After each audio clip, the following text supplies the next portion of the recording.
Ala, grabe. Ano yung advice natin dito? Sabi niya, Doc, pwede ba magpa-vaccine ng anti-babies kahit hindi nakagat? Baka ayaw mabuntis nito, no? Ay, nako, bad yan. Kapag ka nagka-baby kayo, ay panagutan nyo na yan. Oo, wag nyo i-abort ang mga unwanted pregnancy babies. Okay, alagaan yan, mahalin nyo yan. Kasi sa katunayan, reveal ko sa inyo, ako ay unwanted baby noon ng aking magulang. O, kasi mga estudyante pa sila noon, mga college students yung magulang ko noon sa pamantasan ng lungsod ng Maynila. Yung tatay ko naman sa, ano ba to? Sa Arellano University. So, estudyante pa lang sila. Ay, nabuo ako, ewan ko. Lakas, ang bilis kasi ng sperm ko.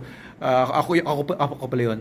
Tapos, pero ang galing ko talaga, no, nung binuo ako, nung nabuo ako, 3 buwan lang ako doon sa tiyan ng nanay ko. Lumabas na ako. Gano'n na ako katindi. Kasi pinakasal sila April ang ang anniversary ng nanay tatay ko. Pinanganak ako July, April, May, June, July. 3 months lang lumabas na ako, di ba? Ang galing, di ba? Do the math. Anyway, joke lang 'yon, no? Pero ito siguro ang sinasabi ni Ma'am User, no? Wala pang pangalan yung TikTok niya, baka brand new. Baka anti-rabies, pwede pa daw magpa-vaccine ng anti-rabies kahit hindi nakagat. Pwede naman po, bakuna yan.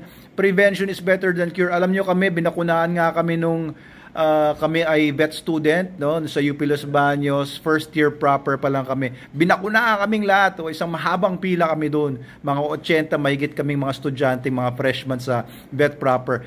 Tig-isa kaming bakuna. Ayan, regalo sa amin ng UP noon. And then after 5 years, binakunahan ulit kami.